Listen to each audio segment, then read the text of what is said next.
I thought we've had a good week. We're going to do. You guys are welcome to stay. We're having a young guy Skelly and some individual for the non-travel guys. But I thought we had a good practice today, and I thought we had a good practice for the week. You got to be careful with Thanksgiving. School's out. They're worried about where they're going to eat. They haven't seen their families. A bunch of the young players that we have on the team, so making sure that we have a plan and it doesn't become a distraction.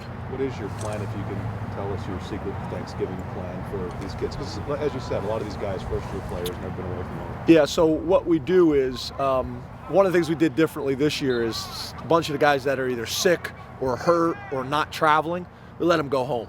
It didn't make sense for them to be up here and away from their families if they didn't have to be. And then we'll come out, we'll get going early tomorrow morning, I think around 6:15. And we do that so we can try to get all of our responsibilities done and give them as much time on Thanksgiving as they possibly can get. Same with the coaches, to be honest with you. So we'll have breakfast in the morning, we'll have meetings, go through our normal routine, except we'll just do it very early in the day.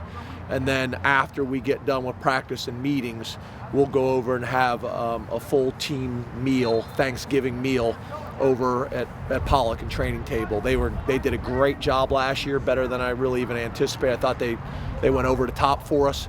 It'll be all the players, the coaches families, and then some of the players' families are coming up and we'll go to it as well. And then when we're done with that, everybody will head out. Either some will go home, some of the local players will take some of the guys with them, and then some players will be coming to the coaches' homes if they have nowhere to go. So how many turkeys does a Big Ten team go through here? I have no idea. I know we went bowling on Monday, took the guys bowling on Monday, and we went through 1,800 wings and 65 pizzas. But turkeys, I don't know. I could probably let you know afterwards, or I would probably could ask Jamal or Kevin Throwkill or one of those guys what we did last year, but I'm not sure. I could tell you what we did wings and pizza on Monday. You said Tuesday that this is the most banged up you've seen the team in about a year and a half. What extra precaution or extra steps are being taken if that is something you guys deviate from as opposed to a bye week or something to get players ready for a physical game like Michigan? Yeah, there's not a whole lot we can do. The guys that are banged up are banged up. Hopefully they'll be back. We'll limit them in practice. The medical staff makes those decisions. Hopefully those guys will be ready for Saturday. Obviously not having Carl Nassib last week. One of the better players in the country, one of the most productive players in the country. You could make an argument that he could have been the difference in, 5 plays. And those 5 plays could have been significant. So hopefully we can get him back as well as some other guys. And hopefully we don't lose too many guys from this past week. Do you keep an eye on Connor Cook's status at all, or does it not really matter at this point? If I had to guess, it's senior day. They were. It was a game time decision from what I understand last week. Went out and warmed up. So if he was close to being able to go last week, I think you have to plan that he's going to play this week. Another week's gone by. He didn't play. I think he's got to be ready, and we'll plan accordingly. And then also, obviously for the more mobile backups, that they do some different things. And Connor does some things. I mean, Connor is a big physical quarterback like Hack, but they run some option with him. They run a few quarterback runs and read schemes with him. Not a lot, just a little bit. So we're preparing for those things with him as well. I was going to ask how different the quarterbacks are and how much of a bonus was it to get a good look at some of the backups last week. Yeah, to be honest with you, and it probably had a lot to do with the weather, but it's not like they threw a whole lot. They ran the ball and were physical, which is kind of who they are, but mixed some of those passes and some of the other things. But I would assume it's going to be a similar style of game. If Connor's going to play, then they'll obviously open it up a little bit more and take some more shots and put a little bit more on his shoulders. But if not, I think it's going to be a similar game plan as last week. If I had to guess, I'd probably say that Carl does not take well to sitting on the sideline. What's his mentality been like the past couple weeks? Yeah, he was really disappointed on Saturday. He was really disappointed, because it wasn't getting better fast enough, and he tried to, during warm-ups, I could tell me and Sean were watching him, and you could tell that he wasn't going to be able to go, and he tried to go a couple plays, and we had to shut him down. But yeah, he was frustrated and disappointed. Like I said, he's an ultimate teammate in terms of attitude and approach and demeanor, and I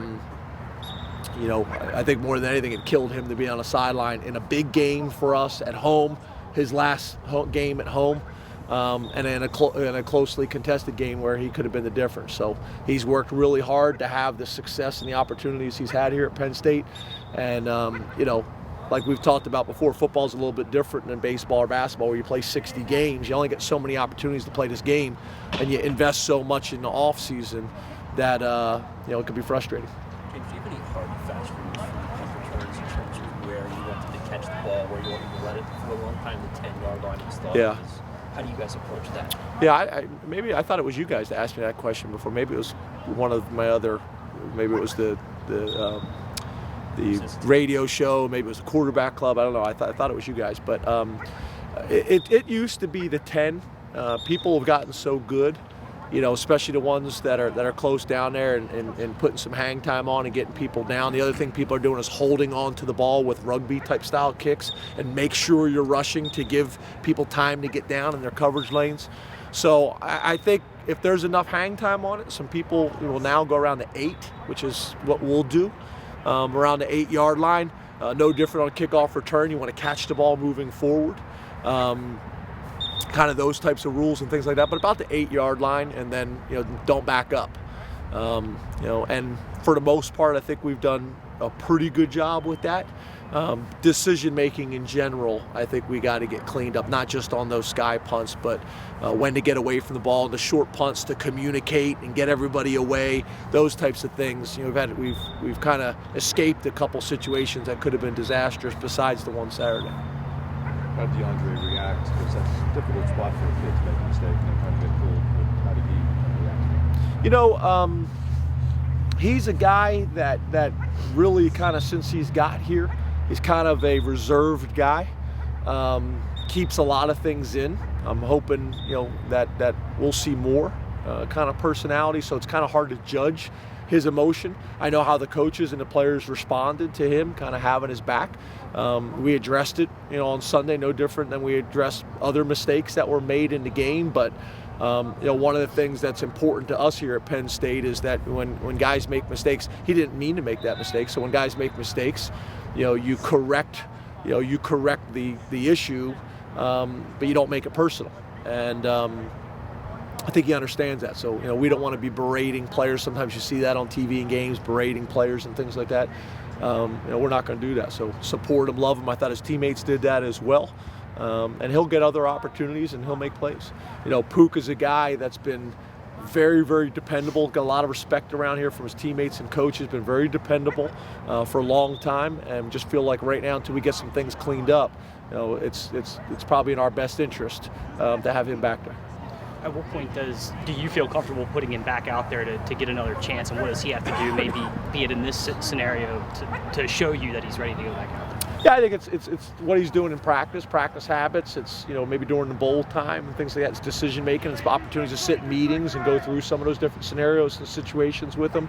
Right now, to be honest with you, with what we're doing on punt return, going for more blocks or lining up in safe looks, it's not like we're calling a lot of returns right now anyway. So if you're not calling a whole lot of returns and you're not getting a lot of yardage on returns, you're probably best off just having someone that's going to be really reliable in catching the ball right now. Time for 2 more. And it wasn't just because of that one on Saturday. He's had a number that he's bobbled that give you a little bit of anxiety. So it wasn't just like he made one mistake and we pulled him. Hey James, you're going to do the Hoosiers thing where the basket's the same height, but Michigan State, Huff's the only coach and no players have ever played there. Is that an impact at all? Does that mean anything? Does that help? I'm not sure if it hurts or helps. I think Gaddis has been there too. I think when he was at Western Michigan, I could be wrong on that. I couldn't find it. Okay, well, yeah, you're probably right because you research stuff like that more than I do. But I know Huff has been there. I thought Gaddis had been there. But yeah, I think that's part of having a young team. I think that's part of having a new staff. going into these different places and seeing what the environment is going to be like. That was kind of the discussion about Ohio State. We had some players that had been there before, so they could say, hey, is the noise going to be significant where we're going to need to really practice our silent cadence during the week? We don't have a whole lot of guys that have been at Michigan State, coaches or players, is your point. So, yeah, I think the familiarity always helps, but in the end, it's a stadium, it's a field, it's the dimensions are the same, the environments are the same. I think there's some extremes. I think Penn State's an extreme. I think LSU's an extreme, and I think you have the other end of the discussion that there's extremes there as well. But for the most part, no. Not a big deal. Yeah. Anything else? Is it easier or harder to coach during a week like this, preparing for a week like this? In that, on one hand, there's no class, but on the other, there's a holiday. How is that dynamic? Well, I think we talked about that earlier. I think that was one of the first questions. It's different because there is some things that could be distractions. It's a new schedule. It's what are they doing for the holidays? Where are they going to be? They're away from their families. Had some of the players go home. Some of the hurt players. Less guys at practice because of that. Obviously some guys, that everybody wants to be with their family during the holidays. So that can create some challenges. The bowl does the same thing. A lot of times you're traveling on Christmas or around Christmas and things like that. So. Yeah, it's different, and that's why you got to have a plan. You got to communicate the plan. You got to communicate the plan with the parents. You got to communicate the plan with the players, so they are comfortable and have an expectation of how it's going to go down. Thanks, Coach. Thank you.